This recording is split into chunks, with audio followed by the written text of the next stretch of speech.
Good morning students. प्यारे बच्चों, पिछली क्लास में हम लोगों ने भोजन के बारे में जाना था कि भोजन हमें कहाँ से प्राप्त होता है, भोजन की हमें ज़रूरत क्यों है। बच्चों, आज की क्लास में हम लोग जानेंगे कि जो हम भोजन करते हैं उसमें कौन कौन से पोषक तत्व होते हैं और हमारे शरीर के लिए इनकी क्या आवश्यकता है। तो बच्चों, आज का चैप्टर है कंपोनेंट्स ऑफ फूड, है ना, भोजन के घटक। तो इस पाठ में हम लोग भोजन के विभिन्न घटकों के बारे में जानकारी प्राप्त करेंगे और ये पाठ पढ़ाने का उद्देश्य आप लोगों को ये नहीं कि आप लोग प्रश्न उत्तर याद कर लें, क्वेश्चन आंसर याद कर लें, एग्जाम दे लें। इसके पढ़ाने का मुख्य उद्देश्य पाठ में क्यों शामिल किया गया, इसका मुख्य उद्देश्य ये है कि आप लोग भोजन की वैल्यू को समझें, भोजन के महत्व को समझें, क्योंकि भोजन से ही हमारे शरीर का निर्माण होता है। तो भोजन हमारे लिए कितना जरूरी है, कितना आवश्यक है, इस पाठ में जानेंगे। बच्चों, सभी सजीवों को, हम हों या अन्य प्राणी हों, कोई भी सजीव हो, उसको जीवित रहने के लिए तीन चीज़ें बहुत महत्वपूर्ण हैं, जो बेसिक आवश्यकताएं उनकी हैं, जो बेसिक नीड्स हैं, वो कौन कौन सी हैं। एक हवा हो गई, और फिर दूसरा पानी, और तीसरा हो गया भोजन। तो सभी सजीवों को जीवित रहने के लिए हवा, पानी और भोजन की जरूरत होती है। तो इस पाठ में हम लोग जानेंगे हमें कैसा भोजन करना चाहिए जो हमारे शरीर के लिए उपयोगी हो, जो हमारे शरीर को ऊर्जा भी दे सके, हमारी वृद्धि भी कर सके और हमारे शरीर का निर्माण करते हुए उचित विकास कर सके।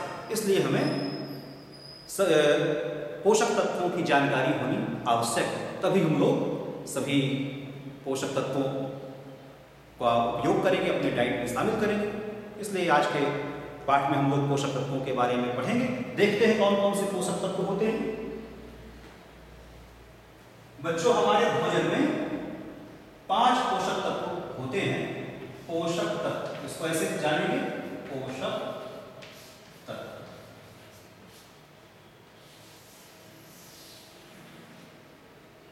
तो कौन कौन से? पहला हो गया कार्बोहाइड्रेट,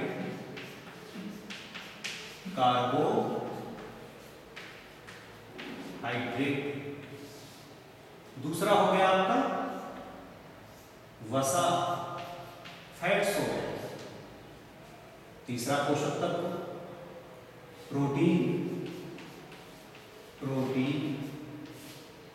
और विटामिन और अगला खनिज लवण,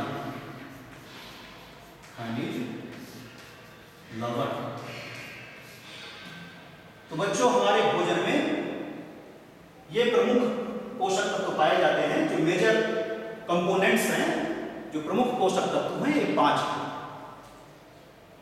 कौन कौन से हैं? कार्बोहाइड्रेट, वसा, प्रोटीन, विटामिन और खनिज लवण। यह मुख्य पोषक तत्व है। इसके अतिरिक्त हमारे शरीर को जल की भी जरूरत होती है और फाइबर्स की, यानी रुक्षांश की भी जरूरत होती है। लेकिन मुख्य पोषक तत्वों में 5 पोषक तत्व हैं। इनके बारे में जानेंगे। पहले जानेंगे कार्बोहाइड्रेट के बारे में। बच्चों, ये कार्बोहाइड्रेट पोषक तत्व है, इसका काम क्या है हमारे शरीर में? इसे बच्चों एनर्जी गिविंग फूड कहते हैं, ऊर्जा देने वाला पोषक तत्व। हम अपने दैनिक जीवन में विभिन्न प्रकार की क्रियाएं जो करते हैं वो ऊर्जा से ही करते हैं। यदि ऊर्जा नहीं मिलेगी तो कोई काम हम नहीं कर पाएंगे। यदि कोई व्यक्ति बीमार हो जाए और 7-8 दिनों तक उसका भोजन बंद हो जाए तो हम लोग देखते हैं कि वो चल फिर नहीं पाता सही ढंग से, है ना, उसकी एनर्जी उसके शरीर में नहीं रहती, जिससे वो चल फिर नहीं पाता है। कोई भी काम करेगा तुरंत थक जाएगा। इसलिए कार्बोहाइड्रेट हमारे भोजन में होना बहुत आवश्यक है, जिससे हम लोग विभिन्न प्रकार के काम कर सकें, पढ़ भी सकें, दौड़ भी सकें, खेल भी सकें, है ना। सारी जो एनर्जी है हमें कार्बोहाइड्रेट से प्राप्त होती है। बच्चों, कार्बोहाइड्रेट किन खाद्य पदार्थों में पाया जाता है, इसकी जानकारी भी आपको होना चाहिए, तभी तो आप खाएंगे। बच्चों, कार्बोहाइड्रेट जो पोषक पदार्थ है, जो पोषक तत्व है, वो विभिन्न प्रकार के अनाजों में पाया जाता है। कौन कौन से अनाजों में? अनाजों के नाम तो आप जानते ही हैं, है ना? ज्वार, बाजरा, मक्का, गेहूं, चावल। और किसमें? आलू में, है ना?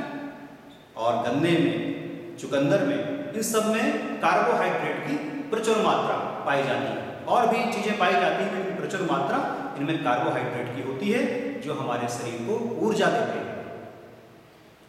तो ऊर्जा देने वाला प्रमुख पोषक पदार्थ जो है कौन है? कार्बोहाइड्रेट, जिसे हमें अपने डाइट में रोज लेना चाहिए। इसके बाद दूसरा पोषक तत्व हो गया बच्चों फैट्स, वसा। वसा की जरूरत भी हमें अपने शरीर की विभिन्न क्रियाओं के लिए और ऊर्जा की प्राप्ति के लिए, शक्ति के लिए वसा की भी जरूरत पड़ती है बच्चों। और वसा को भी ऊर्जा देने वाला पोषक तत्व कहा जाता है। ये भी एनर्जी की कंपोनेंट है। तो वसा से शरीर को ऊर्जा मिलती है और बहुत सारी क्रियाओं के लिए वसा की जरूरत शरीर को होती है। और वसा किन चीज़ों में पाया जाता है? वसा से मतलब है बच्चों चिकनाई से। तो चिकनाई कई पदार्थों में उपस्थित रहती है ना? बादाम के अंदर चिकनाई उपस्थित है ना? पनीर के अंदर उपस्थित है। इसी तरह विभिन्न प्रकार के तिलहन फसलों में, है ना? तिल के अंदर सरसों, अलसी, नारियल, सूरजमुखी, सोयाबीन, इस प्रकार की फसलों में, खाद्यान्न में प्रचुर मात्रा में वसा पाई जाती है, जो हमारे शरीर के लिए अत्यंत आवश्यक है। इसलिए वसा का भी सेवन हमें प्रतिदिन करना है, लेकिन उचित मात्रा में वसा का सेवन बच्चों करना है ना? दिन भर हमें वसीय पदार्थों का सेवन नहीं करना, नहीं तो फिर समस्या पैदा हो जाएगी, शरीर में मोटापा आ जाएगा। और मोटापा के क्या दुष्परिणाम है आप लोग परिचित हैं, है ना? जो बच्चा मोटा हो जाता है, जिसके शरीर में फैट्स बहुत ज़्यादा एकत्रित हो जाता है, उसे कई तरह की समस्याओं का सामना करना पड़ता है। वो जल्दी उठ बैठ नहीं पाता है, न वो भाग पाएगा, भाग दौड़ नहीं लगा पाता है, और भी बहुत सारी समस्याएं हो सकती हैं। हृदय रोग हो सकते हैं, उसको घुटनों में परेशानी हो सकती है। तो फैट्स का उचित मात्रा में बच्चों सेवन करना है। बहुत ज़्यादा फैटी पदार्थों का सेवन हमें नहीं करना है। तो वसा भी हमारे लिए अत्यंत आवश्यक है, इसलिए हमारे डाइट में वसा भी होनी चाहिए प्रतिदिन के भोजन में हमारे। अगला क्रम आता है प्रोटीन। प्रोटीन बच्चों ये बॉडी बिल्डिंग मटेरियल है ना? पोषक तत्व है जो शरीर का निर्माण करते हैं, है ना? शरीर की वृद्धि और विकास में सहायक हैं। शरीर की कोशिकाओं की टूट फूट की मरम्मत भी करते हैं प्रोटीन, और शरीर को हमारे स्वस्थ रखते हैं, निरोगी रखते हैं। तो प्रोटीन का सेवन भी हमें रोज अपनी डाइट पे करना चाहिए, अपने आहार में करना चाहिए। प्रोटीन बच्चों किन चीज़ों में पाया जाता है? जंतुओं से भी हमें प्रोटीन मिलता है, और पेड़ पौधों द्वारा उत्पन्न खाद्यान्न से भी प्रोटीन प्राप्त होता है। बच्चों सभी प्रकार की दालों में प्रोटीन की प्रचुर मात्रा होती है, तो दालों का सेवन करना चाहिए हमें। इसके अलावा दूध, अंडा और मछली में भी प्रोटीन की मात्रा होती है। तो हम अपनी सुविधानुसार प्रोटीन वाले खाद्य पदार्थ खा सकते हैं, और इसे भी हमें अपने डाइट में शामिल करना चाहिए, जिससे हमारा सही विकास हो सके, है ना? हम अपनी क्लास में देखते हैं, बहुत से बच्चों को देखते हैं कि कुछ बच्चे बहुत छोटे रह जाते हैं, उनका सही विकास नहीं होता है ना? उनके चेहरे में सूजन जैसी दिखाई देगी, या उनके बालों का रंग उड़ा जैसा हो जाता है, भूरे बाल हो जाते हैं, और भी बहुत सारी समस्याएं उनके शरीर में हो जाती हैं। तो बहुत से बच्चे हमें क्लास में अलग तरीके से दिखाई देते हैं, जिनमें प्रोटीन की कमी होती है। इसलिए हमें स्वस्थ रहने के लिए पर्याप्त मात्रा में प्रोटीन वाले पदार्थ खाना चाहिए, है ना? दालों को रोज खाना चाहिए। बहुत से बच्चे दाल नहीं खाते हैं, है ना? नाक से तोड़ते हैं दाल, उन्हें दे दी जाए। बच्चों यदि हमें स्वस्थ रहना है ना? हमारे शरीर का सही विकास हो, हमारे मस्तिष्क का भी विकास हो, तो हमें दालें भी रोज खानी है। प्रोटीन वाले खाद्य पदार्थ भी हमें रोज अपने डाइट में लेना है। तो बच्चों प्रोटीन रोज हमें लेनी बहुत जरूरी है हमारे लिए। अगला पोषक तत्व है बच्चों विटामिन। विटामिन भी हमारे शरीर के लिए बहुत आवश्यक है। हालांकि इसकी ज़्यादा मात्रा नहीं, थोड़ी सी मात्रा ही शरीर के लिए चाहिए, लेकिन चाहिए जरूर। लेकिन यदि इसकी कमी हो जाए विटामिन की, तो बहुत सारी बीमारियां हमारे शरीर में हो जाती हैं, कई प्रकार के रोग हो जाते हैं। तो इसकी भी मात्रा हमें भोजन में लेनी चाहिए विटामिन की। और विटामिन मिलता किनसे है? विभिन्न प्रकार के फलों से, सब्जियों से हमें, इसके अलावा मछली के तेल से, अंडे से, और भी कई प्रकार के खाद्य पदार्थ हैं जिनसे विटामिन हमें मिलता है। तो विटामिन भी पर्याप्त मात्रा में हमें लेना चाहिए, उचित मात्रा में। इसके बाद बच्चों खनिज लवण। खनिज लवण भी शरीर के लिए बहुत आवश्यक है। शरीर को स्वस्थ रखने के लिए खनिज लवण की पर्याप्त मात्रा होनी चाहिए, जिससे हमारे दांत भी अच्छे हों, हमारी हड्डियां भी मजबूत हों और हमारा शरीर स्वस्थ रहे। इसलिए खनिज लवण की मात्रा भी हमारे भोजन में होना चाहिए। तो खनिज लवण हमें किससे मिलता है? गुड़ खाने से मिलता है ना। इसके अलावा नमक खाने से या समुद्री अन्य प्रकार के भोजन खाने से खनिज लवण हमारे शरीर को प्राप्त होता है। तो खनिज लवण की भी हमारे शरीर को बहुत आवश्यकता है स्वस्थ रखने के लिए। तो हम सबको चाहिए कि हम लोग आयोडाइज्ड नमक खाएं, गुड़ का सेवन भी करें, पत्तेदार सब्जियां और फ्रूट्स खाएं, जिससे हमारे शरीर को खनिज लवण की मिल सके। इस प्रकार से बच्चों ये जो पोषक तत्व हैं, इनकी उचित मात्रा शरीर के लिए अत्यंत आवश्यक है। यदि हम इनकी उचित मात्रा नहीं लेंगे तो हमारा शरीर सही ढंग से विकास नहीं कर पाएगा और बहुत सारे रोग हमारे शरीर को घेर लेंगे। बच्चों हमारे भोजन में इन सब पदार्थों की उचित मात्रा होनी चाहिए, न कम हो न ज्यादा। जब हमारे भोजन में इन पदार्थों की सही मात्रा होती है तो ऐसे भोजन को संतुलित भोजन या बैलेंस्ड डाइट कहते हैं, है ना। बैलेंस्ड डाइट, संतुलित।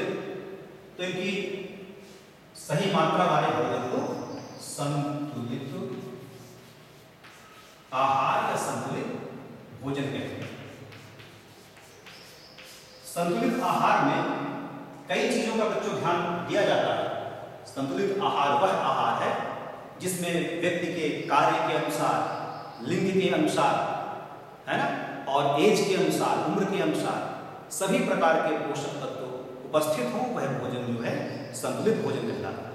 जिस भोजन में ऐसा भोजन जिस भोजन में सभी प्रकार के पोषक तत्व व्यक्ति की आयु, लिंग एवं कार्य के अनुसार उपस्थित हों, ऐसा भोजन संतुलित भोजन या संतुलित आहार, है ना, कहलाएगा। तो संतुलित आहार हमारे लिए बहुत जरूरी है ना। यही आहार अच्छा है तुम्हारे लिए। वह भोजन अच्छा नहीं है जो तुम्हारी जीभ को अच्छा लगे, है ना, उसे अच्छा भोजन नहीं कहते हैं। कि रबड़ी, समोसा, रसगुल्ले रोज खाओ, वो अच्छा भोजन है।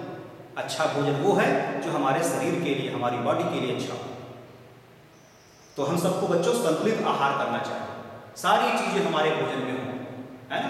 कार्बोहाइड्रेट भी हो, है ना, वसा भी हो, प्रोटीन भी हो, विटामिन भी हो और खनिज लवण वाले पदार्थ भी हो। तभी हम लोग स्वस्थ रहेंगे और हमारा सही विकास होगा।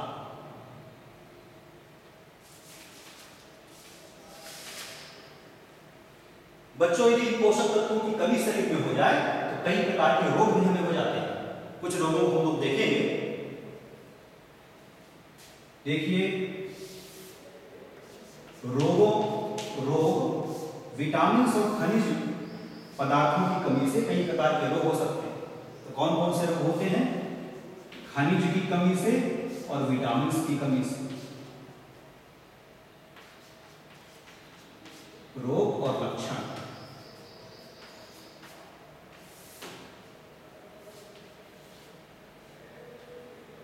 बच्चों विटामिन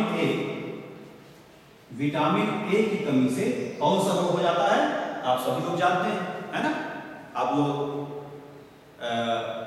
स्कूल से कभी कभी घूमने के लिए, भ्रमण के लिए सर आपके हॉस्पिटल ले जाते हैं तो जगह जगह दीवारों में लिखा रहता है आंखों की सुरक्षा के लिए कौन सा विटामिन ले?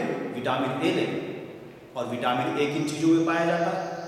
आप पिछली कक्षाओं में भी जान चुके हैं, है ना। विटामिन ए जो पाया जाता है हरे पत्तेदार सब्जियों में, मछली के तेल में, है ना, और पीले फलों में, गाजर हो गया, पपीता हो गया और आम हो गया। इनमें विटामिन ए की प्रचुर मात्रा होती है। तो विटामिन ए की कमी से कौन सा रोग होता है? रतौंधी, दृष्टि क्षीणता, है ना, दृष्टि कमजोर हो जाएगी, दृष्टि क्षीणता हो जाएगी। तो रतौंधी रोग, रतौंधी रोग में बच्चों क्या होता है? रतौंधी रोग में शाम होने के बाद सूर्यास्त के पश्चात हमें दिखना बंद हो जाता है ना, जैसे अंधेरा हुआ तो फिर हम लोग देखने में सक्षम नहीं रहते हैं जिन व्यक्तियों को रतौंधी बीमारी। तो यदि हम लोग हरे पत्तेदार सब्जियों का सेवन करें, है ना, गांव में तो खूब ठंडी के मौसम में चने की भाजी आती है और उसमें प्रचुर मात्रा में विटामिन ए पाया जाता है, तो उसका सेवन करना चाहिए। मौसम के अनुसार हमें फल और सब्जियों का सेवन करना चाहिए जिससे हमें विटामिन ए प्राप्त हो सके और हमारी दृष्टि जो है वो अच्छी रहे, किसी प्रकार का दोष आंखों में ना आए। इसलिए हमें विटामिन ए वाली बच्चों चीजें खानी चाहिए। तो विटामिन ए किन चीजों में पाया जाता है? पीले फलों में और मछली के तेल में, हरे पत्तेदार सब्जियों में। तो इनका सेवन बच्चों करना। इसी प्रकार बच्चों यदि हमारे शरीर में विटामिन बी की कमी हो जाए, है ना, विटामिन B1 की कमी हो जाए तो कौन सा रोग हो जाता है? बेरी बेरी रोग।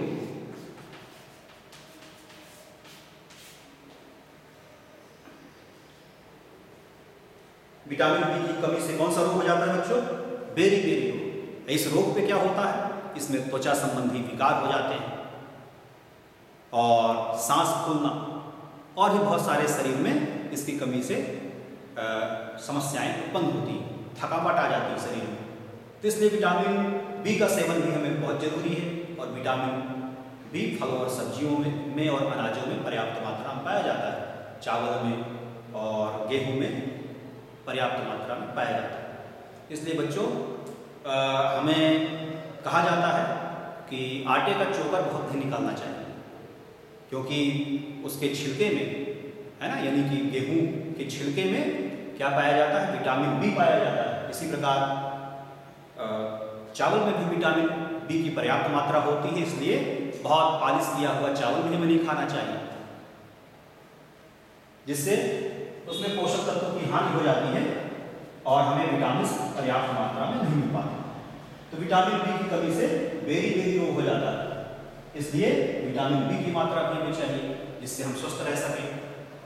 इसी प्रकार बच्चों अगले क्रम में विटामिन सी। विटामिन सी की कमी से कौन सा रोग हो जाता है? स्कर्वी रोग। कौन सा रोग हो जाता है? स्कर्वी रोग। इसके लक्षण क्या हैं? मसूड़ों से खून आना, घाव का जल्दी न भरना, इसके प्रमुख लक्षणों में। तो विटामिन सी वाली चीजें बच्चों हमें खानी चाहिए। और विटामिन सी किन चीजों में मिलता है? सभी खट्टी चीजों में विटामिन सी की पर्याप्त मात्रा पाई जाती है। तो खट्टी चीजें कौन सी हैं? नींबू, संतरा, इमली और बहुत सारी खट्टी चीजें आप लोग जानते हैं। इसमें विटामिन आंवला, है ना, तो आंवले का मुरब्बा खाना चाहिए, आंवले का अचार, आंवले का जूस, है ना, तो जिससे आंवले में पर्याप्त मात्रा में विटामिन सी बच्चों पाया जाता है। इसलिए हमें विटामिन सी का सेवन करना चाहिए जिससे हम इस बीमारी से बच सकें, इस स्कर्वी रोग से बच सकें। इसी प्रकार बच्चों विटामिन डी भी पर्याप्त मात्रा में शरीर में होना चाहिए। विटामिन डी किसके लिए जरूरी है? हड्डियों के लिए जरूरी है हमारे।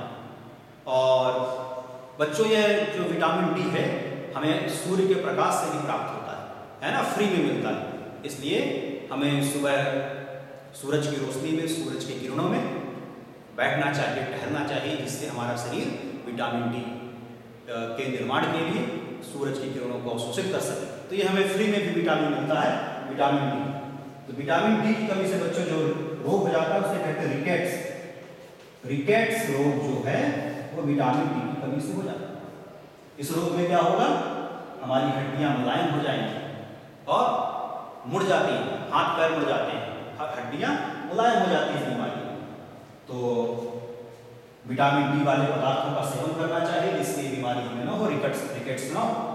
और विटामिन डी वाले खाद्य पदार्थ जो हैं, तो एक तो सूर्य की रोशनी में आप बैठ सकते हैं, सूर्य की किरणों को हमारे शरीर में सुबह की सूर्य की जो किरणें आती हैं उनका अवशोषण हो सके जिससे विटामिन डी का निर्माण हो। और इसके अलावा अंडे में, दूध में, इनमें पर्याप्त मात्रा में विटामिन डी पाया जाता है। इसी प्रकार बच्चों, यदि शरीर को हमारे आयोडीन न मिले, क्या न मिले? आयोडीन। तो आयोडीन की कमी से कौन सी बीमारी होगी? आयोडीन की कमी से बच्चों घेंघा रोग हो जाता है। कौन सा रोग हो जाता है? घेंघा। तो घेंघा बीमारी में गले में जो ग्रंथि है, थायराइड ग्रंथि है, इसमें सूजन आ जाती है और गर्दन फूल के मोटी हो जाती है। हो सकता है आप लोगों ने अपने आसपास किसी ऐसे व्यक्ति को देखा हो जिसकी गर्दन बहुत मोटी हो गई हो। तो इसलिए बच्चों, इस बीमारी से बचने के लिए, घेंघा रोग से बचने के लिए हमें आयोडीन डाइट नमक खाना चाहिए, आयोडीन वाला नमक खाना चाहिए। शरीर में बच्चों कैल्शियम, कैल्शियम की कमी से कौन सी बीमारी होती है? कैल्शियम की कमी से बच्चों हमारे दांत खराब हो जाते हैं, हड्डियां कमजोर हो जाती हैं, दांतों में कैविटी हो जाती है। इसलिए कैल्शियम वाली चीजें भी हमें खाना चाहिए। कैल्शियम किससे मिलता है? दूध से मिलता है। किससे मिलता है? दूध से, अंडे से, और बहुत सारे खाद्य पदार्थ हैं जिनसे हमें कैल्शियम मिलता है। इसी प्रकार लौह तत्व, लौह तत्व, तो आयरन की भी बहुत जरूरत है हमारे शरीर में। यदि लौह तत्व की कमी हो गई शरीर में तो रक्त अल्पता, एनीमिया की बीमारी हो जाती है, और जिससे शरीर में खून की कमी हो जाएगी, चक्कर आना, कमजोरी महसूस होना, इस तरह के लक्षण शरीर में दिखने लगते हैं या व्यक्ति महसूस करता है। इसलिए लौह तत्व वाली चीजें भी हमें खानी चाहिए। यदि शरीर में खून की कमी बच्चों हो जाए तो डॉक्टर सलाह देते हैं, एडवाइस देते हैं क्या खाना है? अनार खाना है, चुकंदर खाना है, गुड़ का सेवन करना है। तो इन चीजों से लौह तत्व हमें प्राप्त होता है बच्चों। फल और सब्जियों से भी मिलता है, इसलिए इन चीजों को हमें खाना चाहिए। तो यहाँ पर हम लोगों ने बच्चों देखा, कुछ रोगों के बारे में जाना कि विटामिन और खनिज तत्व की कमी से कई प्रकार के रोग हो जाते हैं। अतः इनसे बचना है हमें, तो हमें बैलेंस डाइट लेनी चाहिए, संतुलित आहार लेना चाहिए, जिससे हम स्वस्थ रहें और हमारा शरीर विकास हो। कभी कभी बच्चों ऐसा भी हो जाता है कि हम लोग देखते हैं कि हम लोग बैलेंस डाइट ले रहे हैं लेकिन सही तरीके से हमारा विकास नहीं हो रहा। उसके पीछे बहुत सारे कारण भी हो सकते हैं। जैसे एक कारण है, जो हम डाइट ले रहे हैं, जो हम खाद्य पदार्थ खा रहे हैं, उनमें सही मात्रा में पोषक तत्व न हो।